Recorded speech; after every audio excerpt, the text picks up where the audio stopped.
Welcome to the Certitude of the Catholic Faith. I'm John Veneri, and we're going through the Catechism of Pope St. Pius X, probably the greatest catechism written in the 20th century. And we're going through the chapters bit by bit, but we're still in the very beginning of the Creed.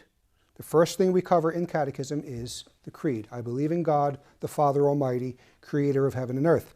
And in the past two programs, we've been talking about the one theory that is popular, widespread, and the scientific trend, and that's the theory that says that Genesis is not true, but man is actually the product of a long evolutionary process, and with most scientists, a materialistic evolutionary process. God doesn't even come into it. Man is just the end result of this gradualism from a simple cell to the fish forms, to the animal forms, to the monkey form kind, to the mankind. And in the past two programs, if you've been with us, you will see that we are talking about the fact that there is really no fossil evidence for this Darwinian gradualism. There is no real fossil evidence. There is a questionable transitional form here and a transitional form there that can be interpreted according to an evolutionary model, maybe, but also does not necessarily have to be interpreted according to an evolutionary model. It could be simply an extinct ape, such as Lucy, the Australopithecine. And we're going to be talking about one such missing link. I talked about it quite a bit in the next program, the previous program, and I just want to finish it up here. And that is the discovery in 2006 near the North Pole in Canada of this little fish called Tiktaalik. And Tiktaalik, the idea, the belief was that this was an unusual specimen. They didn't even find an entire fish. They just found pieces of it, and they would look at the fish and claim that, well, this is a transitional creature. This is the fish that walked out of water, that came from the water onto the land, and it's really the great-great-great-great-great-great-great-great-great-great-grandfather to the 10th power of all of us. That's what they said. It goes from the fish form to the animal form to the human form. Okay, no evidence whatsoever, really. They're just imposing, I believe, an evolutionary model on the fossils of an extinct fish and then pieces of it. And we went through that in the last program. I'm not going to repeat it all, but I do want to talk about the one point of them claiming that the fish is extinct. Okay, it very well might be extinct, but it might not be. There is no guarantee that in the future someone might discover a live, flapping Tiktaalik in the sea. It's happened before. There was the discovery of what's called the coelacanth. The coelacanth. It was a fossil found in rocks from the so-called Devon period, what they call the fish period.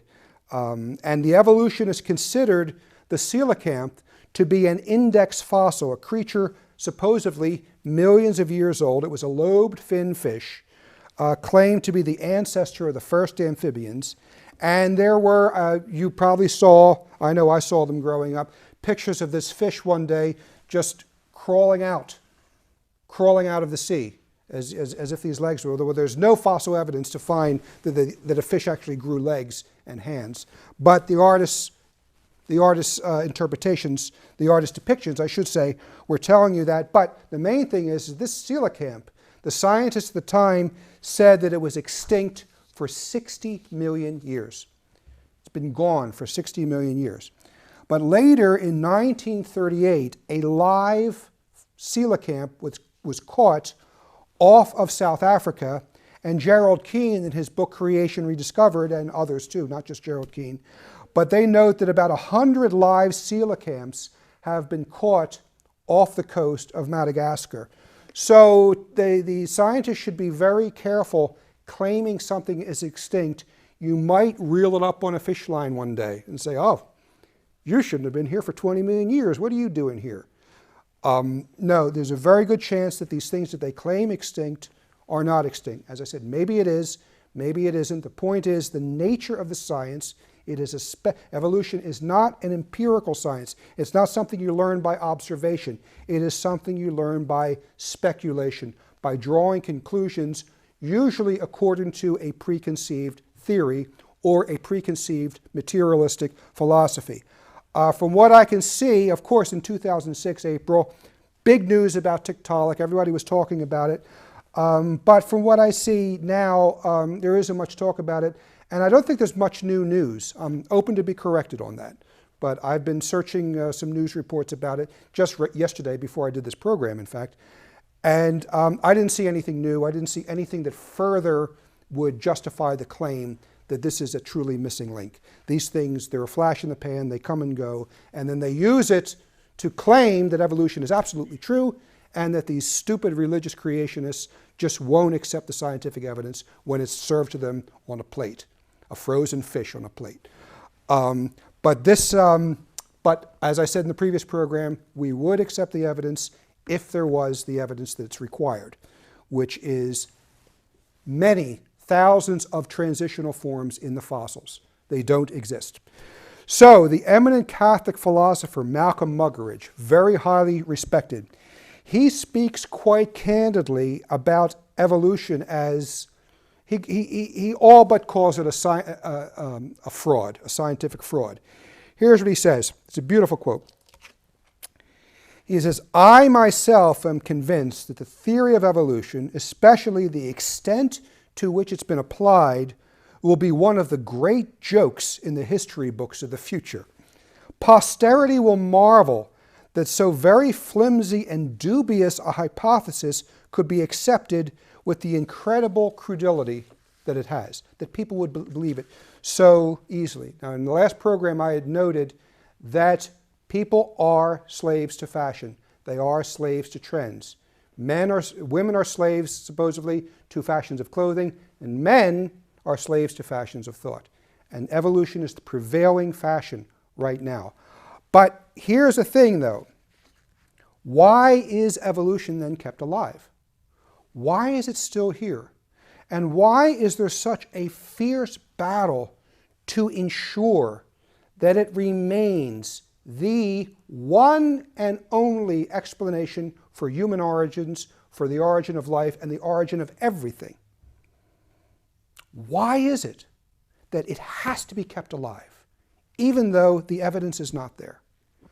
Well, what you need to realize is that evolution, it's my contention, that evolution is primarily kept alive because our entire modern world of communism, of naturalism, of secular humanism is based on evolution and could not survive without it. I'll say it again. Our entire modern world of communism, naturalism, and secular humanism is based on evolution, could not survive without it. It is the foundation propping up the whole atheistic system of the modern world. And without evolution, it would all crumble, and we would be forced not only back to the God of Genesis, but to the God of Exodus, the Ten Commandments, thou shalt and thou shalt not. That is to be avoided at all costs, according to the scientific materialists. So, communism. Communism is squarely based on evolution.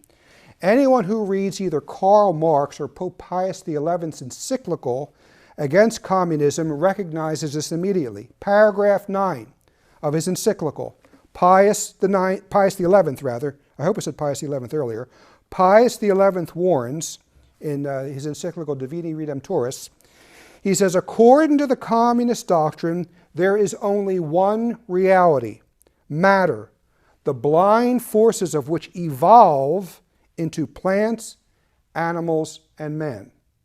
And you should know something about Pius XI's definition of communism. Bishop Sheen was instrumental in converting many people to the church, fallen away Catholics, Protestants, and including some communists, some major communists, such as Louis Boudin. But one of these communists, who Bishop Sheen was instrumental in converting to the faith, he said that the finest explanation and the most precise definition of communism that he ever read was in Pope Pius XI's encyclical against communism. And this is what the church always does. It defines a given system perfectly, and then it explains why that given system is either wrong completely or partially wrong and what the problems are. Okay, so Pius IX is telling us that according to the communist doctrine, there's only one reality, matter, the blind matter, okay, not spiritual, matter, the blind forces of which evolve into plants and animals and man. And according to communist doctrine, although I don't know that there's anyone who believes this anymore, it's questionable even whether those in the upper echelons of Russia really believe this, ever believed it, because it's so ridiculous. But the end result of this evolution, see, the thing you have to keep in mind with evolution is there's no reason to believe that evolution has stopped. It keeps going. Man is part of this ongoing evolutionary process. He's always in a state of flux. He's not really anchored. But the communists would say that part of this evolutionary process is going on, and they would claim that it does have an end result, and that end result is the great workers' paradise of equality that everyone's been waiting for. And it's worth noting, though, that one of the first tasks of communists, when communism either takes over a country or infiltrates a country, the first thing they make certain of is that evolution is taught as fact in all public schools, in all government schools. Evolution is key to communism. Communism could not survive without it. In fact, in 1996, there was a Fatima conference in Rome that was put on by Father Gruner, and back then I gave a talk about evolution and gave a talk against it and talking about the fact that there's not the evidence for it. And there was this young Lithuanian priest who came up to me after the conference. He was very generous, very kind. He loved the talk, but then he talked about something that happened 10 years earlier. Now, 10 years earlier in Lithuania, in 1986, that is before glasnost and all this business, and it was still the full brunt of the communist machine there. And this Lithuanian priest said to me, 10 years ago in Lithuania, I wrote the article against evolution. It was confiscated by KGB. Confiscated. The KGB learned that he had written an article questioning evolution, and they took the time to show up in his house and take it away from him. You may not have that. You may not circulate that. You may not print that. Why? Because the communists know that evolution is vital. It's the foundation on which communism sits, and without evolution, communism could not exist. Okay? The problem is the same thing is the case of our entire modern Western world. The entire Western atheistic, materialistic world is built on evolution and could not survive without it. How do we know that? We know that from the fact that secular humanism is based on evolution, and this is not reading some sort of, searching hard to find these documents buried away in some library. The humanists themselves tell us that. Secular humanist Julian Huxley told us that. And the three great manifestos of humanism, Humanist Manifesto 1, 1933, Humanist Manifesto 2, 1974, and Humanist Manifesto 3 in the year 2000, all three of these manifestos state that man is merely the chance product of a materialistic evolutionary process. It's one of the foundational principles of atheistic humanism, that man is a product of evolution. Secular humanism is based on evolution and could not survive without it. Now, this has tremendous consequences for the modern world, for where we are right now. But we'll go through the manifestos. Humanist Manifesto 1, the first 3 points, okay? Number 1, religious humanists, they say, now, I don't know, I forgot to mention how many people signed this, but a whole raft of people, educators and people in universities and scientists, they all signed this Humanist Manifesto in 1933. Religious humanists, they say, regard the universe as self-existing and not created. In other words, they're claiming the universe just is, and it is because it is. And because it is, therefore we say it is because it is. I mean, it really comes down to that. I don't know how the Italians are going to translate that one. But basically, they're saying that the universe is self-existent. Now, you remember a couple programs ago when I quoted the philosopher who said the universe is just a brute fact. We don't give an explanation for it. We don't give a cause. Well, this is the most unscientific thing that a scientist could say, because what did I say in the previous program? Science is knowledge through causes. You have to know the cause of things. And they're willing to say that the entire universe just exists by itself. There is no cause, and we're happy with that. Okay? Point number 1 of the Humanist Manifesto, done in the name of modern science, is thoroughly unscientific, because they are ignoring the main purpose of science is what is the cause of things. Okay? Universe has no cause, self-existed, not created. Secondly, we get to our topic now. Humanists believe that man is part of nature and that he has emerged as a result of a continuous process. In other words, evolution. Okay, so they're telling us universe is self-created and man is just a product of that blind materialistic process. And third, holding to an organic view of life, humanists find the traditional dualism of mind and body must be rejected. That's a fancy way of saying we know that man is composed of body and soul, and that our intellect did not rise up from matter. Because it can, as we said in the previous program, you can't give what you don't have. Matter cannot give intellect because matter does not have intellect. Okay? Body and soul. And when we die, the soul lives on, all right? Our spirit, our intellect, as it were, our soul lives on. Well, they're saying from the beginning that we reject that. When you're dead, you're dead.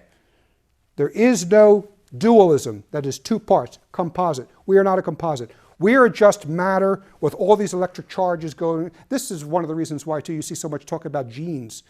Everything is DNA and genes, and that explains everything. I saw some medicine, supposedly you take this medicine, and it will reduce racism. Figure that one out. But it comes from a materialistic, mechanistic understanding of man, that everything is just matter, not spirit. So, the signers of the first one, I said there were many signers, it includes John Dewey from Columbia University and R. Lester Mondale, his great nephew or something ran for president. But who we're really interested in is John Dewey, because John Dewey was a humanist. He is considered the father of American education. Our entire American system is based on John Dewey. And what was John Dewey's philosophy? What was John Dewey's worldview? It was godless, it was evolutionist, it was materialist, and this helps to explain why in the public schools, I'll speak for the United States, we have basically a godless, evolutionist, materialist curriculum. Because John Dewey, the father of modern education, was very much responsible for the philosophy driving the schools. It's basically an infidel system, is what it is. So, that's Humanist Manifesto 1933. Humanist Manifesto 1974, 40 years later, even more specific on these things. Here they say in Humanist Manifesto 2, I might have said Humanist Manifesto 4, Humanist Manifesto 2. Humanist Manifesto 2, released in 1974, says evolution, it says science affirms that the human species is an emergence from a natural evolutionary process. Okay? They're saying that science affirms. Now you see that 5 years after this, I'm quoting scientists who said there's gaps, the evidence isn't there. But they just state it, science affirms it, and that's it, without the evidence.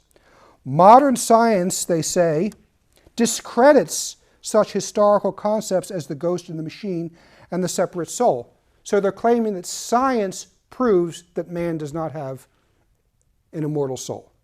Science, which deals with the material world, is going to pronounce judgment on the immaterial world. A scientist who tries to do that is outside of his field. You see that with the Richard Dawkins. You see that with the who's the other one? Oh gosh, I can't remember his name. but it's like Dr. Burnett says, it's what happens when a physicist tries to do metaphysics. They're outside their field. This is not something that can be observed. I dissected and the soul, and I see there's no soul, so there's no soul. Okay. Now, modern science discredits. Well, it can't discredit. And Humanist Manifesto 2 opens by rejecting faith in the prayer-hearing God assumed to live and care for persons, to hear and understand their prayers, and able to do something about them. Okay. Basically, what they're saying is there is no God out there, so don't bother praying, because you might as well pray to a brick, because it can't hear you. It's not there. Now, what's very interesting about this, though, is this immediately then will move into ethics. They say ethics is autonomous and situational, needing no theological or ideological sanction. Ethics stems from human needs and interests. What they're saying is that because man evolves, it's implied, then there is no fixed system of right and wrong. So morality and what's considered right and wrong will evolve over time. This is why you hear people saying, well, 100 years ago we thought that was wrong, but we don't think it's wrong anymore. Morals can change from age to age because there's no fixed rule of ethics. There is no universal, binding, immutable rules of morality. Okay? And I think people will remember, especially Americans, will remember Joseph Fletcher, the author of Situation Ethics in 1966, where he basically says there is no universal, binding, immutable rules of morality. Everything depends upon the situation, and you do what's best for yourself or what will do the greatest good for the greatest people, which is just old-fashioned materialistic utilitarianism. So this means that morality then, this is the type of thinking behind the idea that says, well, 100 years we thought abortion was wrong, now it's okay. 100 years we thought birth control was wrong, now it's okay. 100 years we thought, everything goes down to public opinion polls. We polled a certain amount of people, 60% of the population feels that abortion should be legal, so it should be legal. Okay, no fixed rule of morality. Now you'll notice they don't do that with other things. They don't do that with other things. No one, I don't hear anyone, well, put it this way. Let's talk about something that would be considered immutable, binding, and universal. Okay? Torturing babies for fun. Torturing babies for fun it is universal, binding, and immutable that this is wrong, and there is no set of circumstances that would allow it. Okay? That is a binding principle. It doesn't matter if you go to some perverse country and 80% of the people vote or have the consensus that it's okay to torture babies for fun. Okay? It doesn't work that way. This is wrong in and of itself. It is a rule of law outside of us. Same thing applies to rape. It doesn't matter if 60% of a population says, well, yeah, rape's okay. Sure. Yeah. I mean, years ago we had a problem with it, but now we can, yeah, it's okay. It doesn't matter. No. It doesn't matter if 60%, 80%, 100% of the population would believe that, it is always wrong. Well, the problem is the same thing holds true for abortion. It doesn't matter if the population thinks it's okay. It is wrong in and of itself. Same thing matters for birth control. Wrong in and of itself. All right? It doesn't matter. But what we have here is we have this rejection of immutable, binding, universal truths in the name of this evolution of man and the evolution of the rules of morality. And they say, because I have it right here, Humanist Manifesto talks about the right to birth control, abortion, and divorce. It should be recognized, neither do we wish to prohibit by law or social sanction sexual behavior between consenting adults. Anything goes, providing the two agree with one another.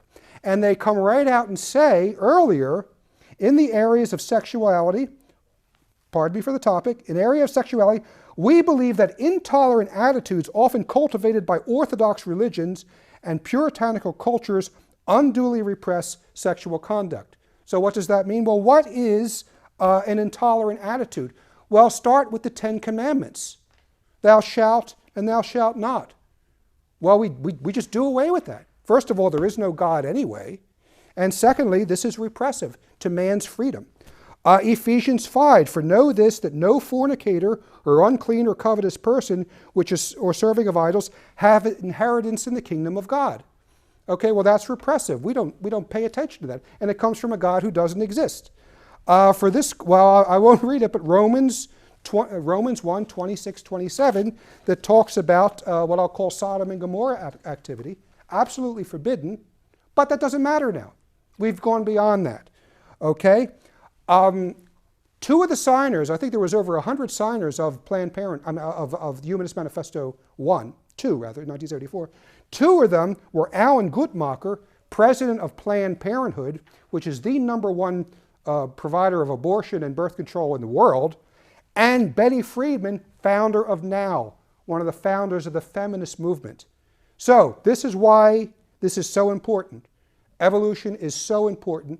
It has to be kept alive because everything I've just mentioned, widespread immorality, abortion, sex education, embryo experimentation, population control, euthanasia, which they call for in Humanist Manifesto 2. They call for the goodness of population control, the goodness of euthanasia. All this is squarely based on evolution. Our entire modern world, the atheistic, materialistic modern world, is based on evolution and could not survive without it. So this is the reason I believe, the main reason why evolution is kept alive, even though there is no evidence for it. We have a lot more to say about evolution in the next programs.